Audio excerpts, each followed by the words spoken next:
Duck and Percy enjoy their work at the harbor, pulling and pushing cars full of cargo to and from the quay. But one morning, the engines were exhausted. The harbor was busier than ever.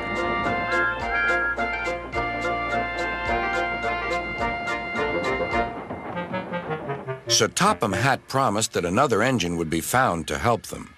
"Huh, it's about time," said Percy. "I ache so much I can hardly get my wheels to move," agreed Duck. They waited for the engine to arrive. It came as a shock when he did. "Good morning," squirmed Diesel in his oily voice. The two engines had not worked with Diesel for a long time. "What are you doing here?" gasped Duck. "Your worthy Sir Topham Hatt sent me. I hope you are pleased to see me again. I am to shunt some dreadfully tiresome cars." "Shunt where?" said Percy suspiciously. "Where? Why, from here to there," purred Diesel, "and then again from there to here. Easy, isn't it?" With that, Diesel, as if to make himself quite clear, bumped some cars hard.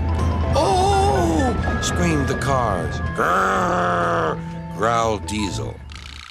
Percy and Duck were horrified. They did not trust Diesel at all. They refused to work and would not leave their shed. Sir Topham Hatt was enjoying his tea and iced bun when the telephone rang. "So there's trouble in the harbor yard? I'll be there right away."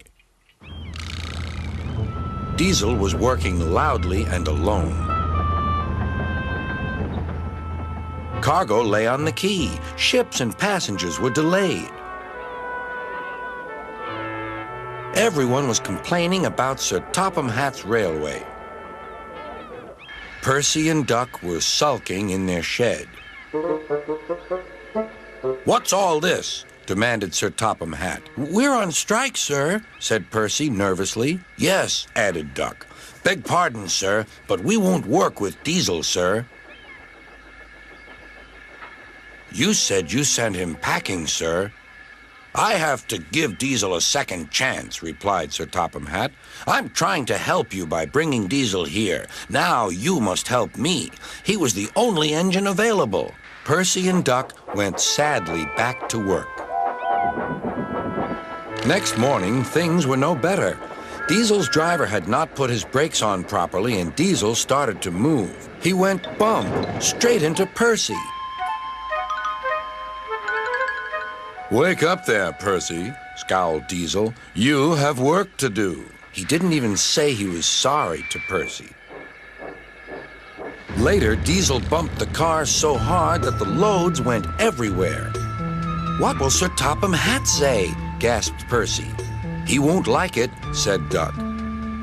"So who's going to tell him, I wonder? Two goody-goody tattletales like you, I suppose?" Percy and Duck did not want to be tattletales, so they said nothing. Diesel, thinking he could get away with his bad behavior, was ruder than ever.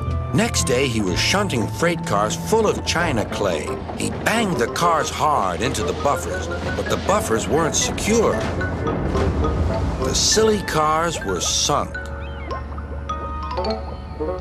Sir Topham Hatt heard the news. The cars were hoisted safely from the sea, but the clay was lost. Sir Topham Hatt spoke severely to Diesel. "The harbor master has told me everything. Things worked much better here before you arrived. I shall not be inviting you back.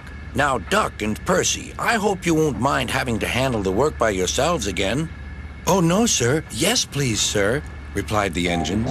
Whistling cheerfully, they puffed back to work, while Diesel sulked slowly away.